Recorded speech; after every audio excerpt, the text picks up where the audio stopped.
Kirby has always been the king of spin-offs at Nintendo, a role the series continues to fulfill to this day.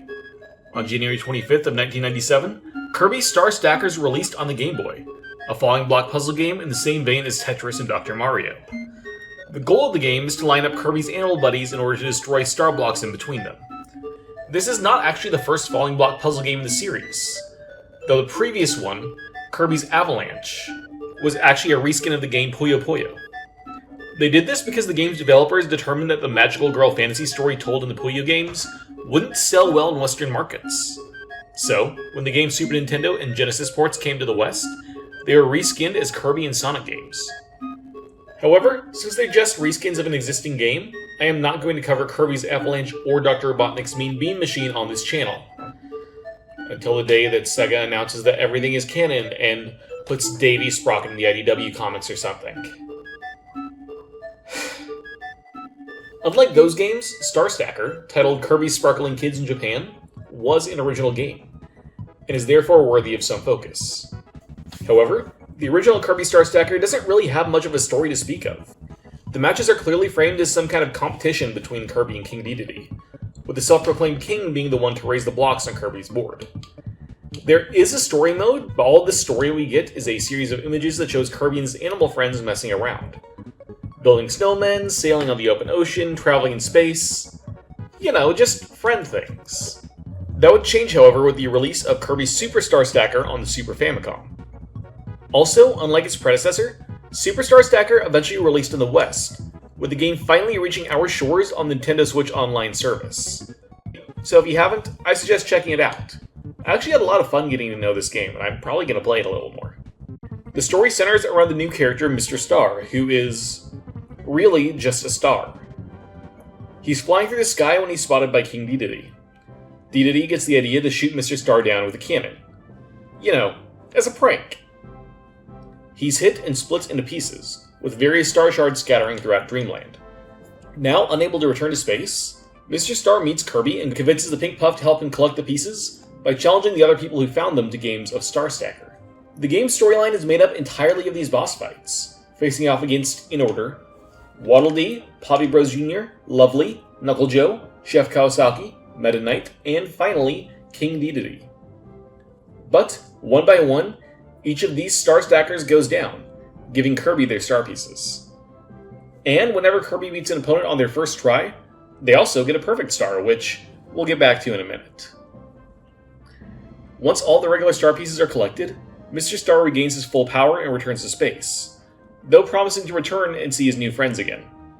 A good ending, but not really the ending. If all the perfect stars are also collected, when Mr. Star returns to the heavens, another creature comes to Popstar. This is Grill, a spacefaring witch, and their three little onion goons named Salt, Pepper, and Sugar, and this is their only appearance in the series. Grill approaches Kirby and somewhat rudely demands to know if Kirby's star stacking skills are really that good.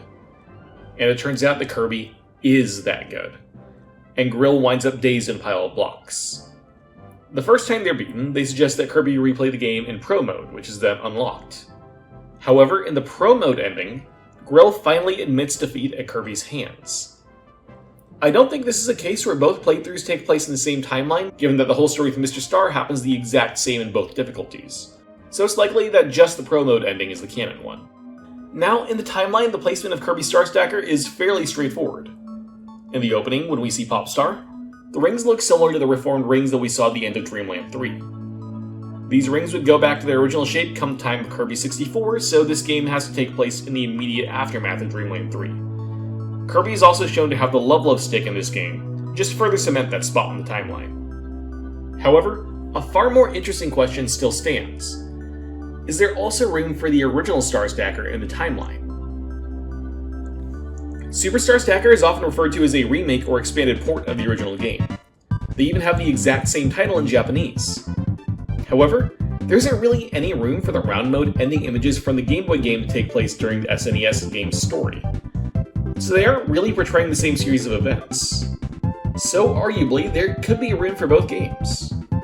The placement of that game, however, does not actually come from the round clear images I mentioned earlier.